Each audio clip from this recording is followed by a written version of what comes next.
कल होली का दिन था, महाकुंभ में मेला था। मेरे दो नौजवान सर अजीत कुमार और विजय शर्मा, जिनके बारे में मैंने यूपी सरकार से उम्मीद की थी, रात को उन्होंने लाश नहीं दी। जिनकी उम्र एक की 20 साल है और एक की 21 साल है। रोजगार मांगने के लिए गए थे, उम्मीद से गए थे, वहां पर मौत होगी, लाश भी नहीं ले आए सर हम।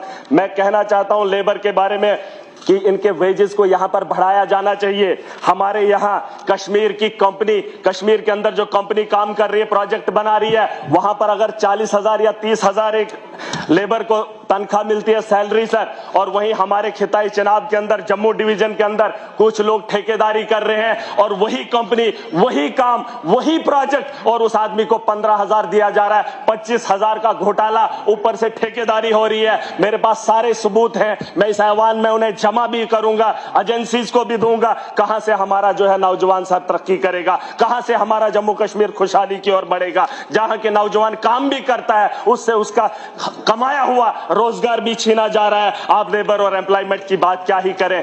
मैं सर इस ऐवान से उम्मीद करूंगा इसमें थोड़ा सा बेहतर माहौल बनाया जाए और लोगों के ये जो नौजवान है उनके बारे में सोचा जाए। और हमारे यहाँ जो प्रोजेक्ट हैं लोकल लेवल पे, लोकल्स को जो है सर प्रायोरिटी मिलनी चाहिए। हमारे इलाके के अंदर पावर प्रोजेक्ट बनने जा रहे हैं, प्रोजेक्ट बनने जा रहे हैं। मैं चाहता हूं कि बाहर के लोग वहां आकर धांधली ना करें और कोई पॉलिटिकल प्रेशर ना पड़े। मैंने अपनी आवाम को कहा है, जिन लोगों की जमीनें खोदेंगे, जिन पहाड़ों पे ये लोग कब्जा करना आएंगे, जहां से ये रेवेन्यू जनरेट करेंगे, अपने घरों को बनाएंगे, वहां से हमें अगर रोजगार नहीं मिलेगा तो बड़े पैमाने पे सर, मैं अभी खत्म कर रहा हूं, इंडस्ट्रीज पे आ रहा हूं। इंडस्ट्रीज से कोई फायदा नहीं है। अभी किसी ने कहा लखनपुर के बारे में सोचा जाना चाहिए। हमारे यहाँ ईंटों के भट्ठे हुआ करते थे जम्मू के अंदर, वो बंद पड़े हैं, उन्हें घिरा दिया गया है। ईंट पंजाब से आ रही है, शरेआम लखनपुर से क्रॉस हो रही है। हमारा सरिया नहीं बिक रहा है, सीमेंट नहीं बिक रहा है, क्योंकि पंजाब और हरियाणा से जो चीजें आ रही है वो डायरेक्ट लोगों को सस्ती दामों पे मिल रही है, या फायदा हो रहा है। हमारा यहाँ लोकल जो है ठप हुआ है। ये सवाल मैं इन लोगों से पूछना चाहता हूं। वही महाराजा का सपना था, उसने कहा था पंजाब का आदमी यहाँ पे कारोबार ना करे, दिल्ली का आदमी यहाँ कारोबार ना करे, क्योंकि हमारे लोगों को जो है यहाँ मुश्किल है, जमीन की कमी है। जिस जमीन से हम पैदावार कर सकते, रेवेन्यू जनरेट कर सकते, उसी जमीन को बचाने के लिए और इन नस्लों को बचाने के लिए महाराजा का सपना था, जिस सपने को तोड़ा गया और ये लोग तालियां बजाने लगे थे। सर मैं बात खत्म कर रहा हूं सर, मैं बात खत्म कर रहा हूं। और सर मोदी सरकार नहीं सर, सरकार ने कहा था कि नौजवानों के रोजगार के लिए हम लोन लाएंगे, लोन भी दिया पिछले 10 साल से।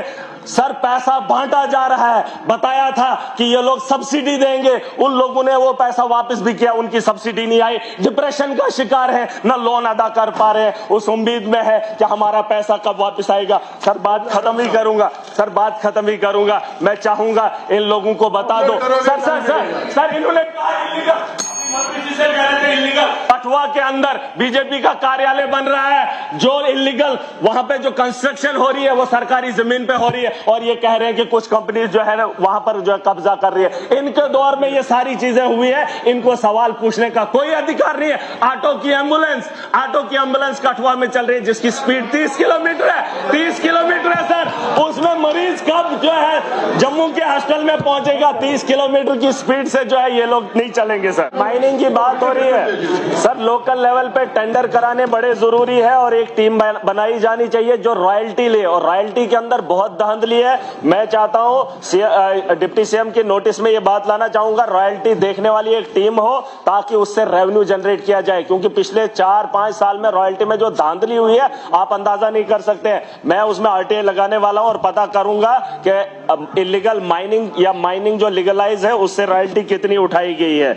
और मैं डिप्टी सीएम साहब से उम्मीद करूंगा कि आने वाले बजट में इजाफे में माइनिंग का एक बहुत बड़ा योगदान रहना चाहिए। सर पीडब्ल्यूडी की बात है, टेंडरिंग टाइम पे नहीं होती है, जिस तरीके से हमारे एक दोस्त ने कहा, बहुत अच्छी बात कही, 3 महीने के अंदर हमारे काम होते हैं, लेकिन जब टाइम पे टेंडरिंग नहीं होती है तो काम शुरू ही नहीं होते, ना वो कभी खत्म होते हैं। और उसके अलावा सर क्वालिटी ऑफ वर्क, इसमें R&B हो या PMJSY हो, सर सरकार रोड बनाना चाहती है, मुआवजा दे ही नहीं रही है। पुरानी जमीनों का मुआवजा अभी तक नहीं मिला, और नई जमीन कहते हैं कि स्टेट लैंड होगी तभी निकलेगी। फॉरेस्ट क्लियरेंस नहीं मिलती है, कई सालों से फॉरेस्ट क्लियरेंस की वजह से आज तक रोड नहीं बने। मैं चाहता हूं इस ऐवान से, इस सदन से वो काम हो। लोगों की आप मलकियत जमीनें छीन रहे हैं, उनके मकानातों को उजाड़ दिया, कई सालों से मुआवजा उनका नहीं दिया, लेकिन जंगलात आने की वजह से जंगलात की क्लियरेंस नहीं ला पाते हैं। मैं इस हाउस से उम्मीद करूंगा कि जंगलात का डिपार्टमेंट सरकार का है और सरकार अगर इजाजत नहीं देती है, कहीं ना कहीं ये कमजोरी है सर हमारी। उसके अलावा सर डिप्टी सीएम की नोटिस में लाना चाहूंगा, शेख साहब का भी एक सपना था, मुफ्ती सईद साहब का भी एक सपना था, डोडा और वो जो कश्मीर की ओर जाती है, घाटी की ओर जो हमारा रोड जाता है उसे नेशनल हाईवे के लिए मैं चाहूंगा सुरेंद्र जी जो है उसमें थोड़ा सा अपना एक योगदान दे ताकि कश्मीर के साथ हम लोग मिले।